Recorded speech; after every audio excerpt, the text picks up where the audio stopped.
thought it was a good opportunity to properly introduce myself too, but also it's important before we embark on this journey together that you know how I'm qualified to be here, but more importantly, why I'm here. Now, it was back in 2013 after losing my mum to breast cancer at 25, she was just 49, that I spent 2 years in a weird bubble of grief. It was soon after that my company went through a grueling period of change at work that just whipped the rug from under me. I know what it feels like to be paralysed by uncertainty and worry, and powerless to support myself and those around me. And I hated how vulnerable change and uncertainty made me and others, and how much resistance, because I constantly felt a threat. It was seeing friends made redundant and being powerless to do anything. It was watching as my team, my allies, and my support network were pulled apart. It was having to endure everything I'd worked so hard to build being criticised. Now, change at work really brought out the worst in me. Anger, defensiveness, outrage, full-on sobbing, and even a few foot stamps.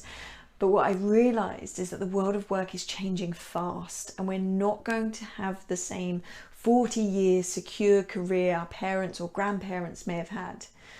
I've always been highly driven, but I felt like the changes being made at work left me feeling exposed, vulnerable, and insecure, constantly insecure about my job, which made me act small. It stopped me stepping forward to articulate what I really wanted.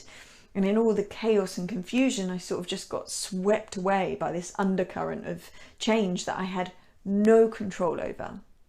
So I set out on a course to find change and beat it into submission. I wanted to make change my bitch, which has now become the tagline for the work we do. But what I soon realised was that you can't beat change. Change is inevitable, and it's only increasing, especially in business. So from there, I embarked on a journey to understand how some people thrive in uncertainty and constant change and adversity.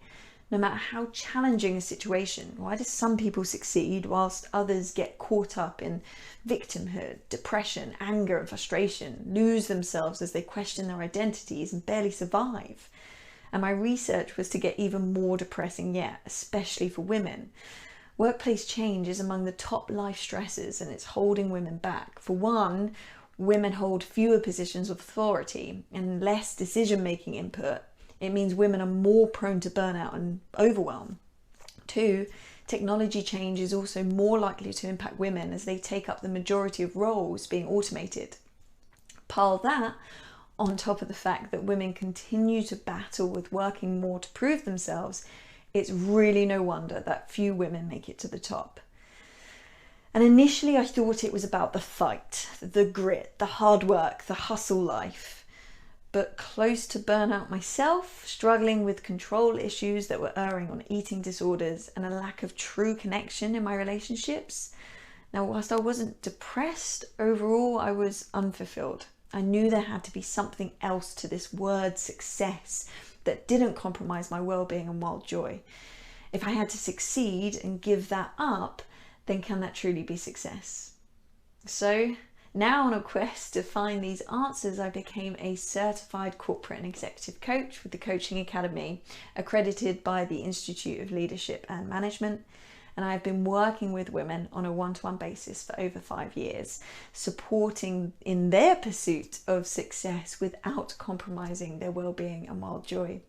So through coaching, courses and a community, I help women to navigate careers, overcome fears and lead teams through this constantly changing landscape to break down the barriers for women moving into senior leadership positions.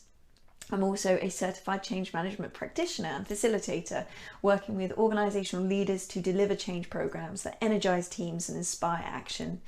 And finally, Stone Changes is also involved in working in youth development, enabling young female adults from disadvantaged backgrounds with the practical tools and wisdom to cope in an increasingly changing world. And not only that, to remain resilient in the face of uncertainty. And what we're doing here is breaking the disadvantage cycle. Growing up in a council household myself, with my dad in prison for most of my childhood and my mum raising 5 children alone, I know how important this is. Now, whilst we were not without love and lots of company with my 4 other siblings, We were as poor as you can be in the UK without being homeless. I was the only person in my family to go to university in the first generation, and an ethnic minority. It was very easy for me to fall into a victimhood mentality that blamed everyone else and everything else around me for my position and my circumstance. And I went on to demonstrate that no matter where you come from or what you've been through, you can overcome the adversity you face. That's what I want to do now, and live a full life of the things that you fantasize about.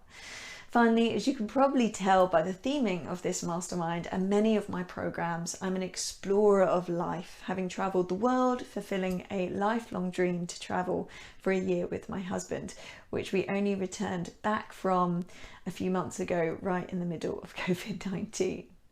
So that's me. It's been a whirlwind in itself. Thank you for tuning in, and I truly cannot wait to hear some of your stories too. Our stories make us, and I can't wait to hear what it's made of you. It will be greatness, I'm sure.